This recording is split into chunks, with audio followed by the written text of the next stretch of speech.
KPAX Community Spotlight is sponsored by Corwin Motors of Kalispell.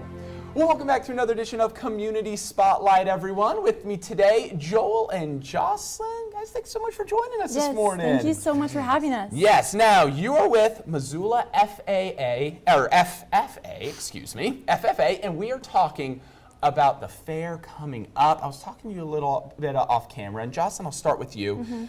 But there's a lot of work that you all do leading up to the fair. Tell me a little bit about it. Oh gosh, it's like a full-time job. Like you literally work with your animals every single day up to this point of the fair. Fair's kind of like the ending point for those market animals that are going to be sold on Saturday.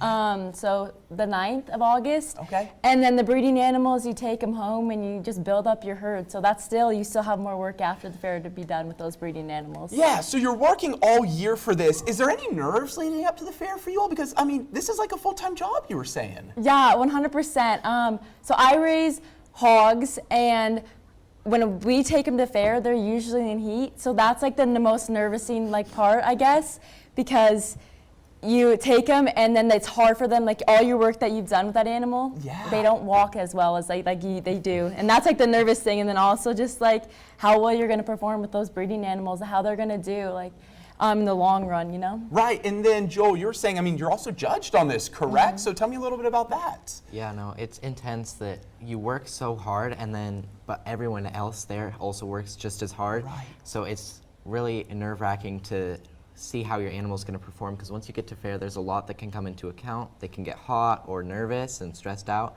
and it's just, you really need to work with them a lot to make sure that they're right for the judging, and it's kind of determining whether or not you did your job and fed it right and worked it right to see if you did what you were supposed to. It all comes down to that point. Now, I want to hit on this before we get out of here too, because Jocelyn, I'll come to you. You have a concession stand down at the fair, right? Tell me about that. So FFA will be there by the Glacier Ice Rink with our taco truck. So we will be there all week. So come get some tacos. We have some burritos, walking tacos, taco salad, all the stuff. So just come check us out. So come with the appetite. Yes. And then also check out your animals and all the work you've done. Yes, through the 100%. year. So Joel, Jocelyn, thanks so much for joining us here this morning. Thank you so much for having us. Yes, love seeing you all. And again, everyone, head down to the fair. Check out FFA.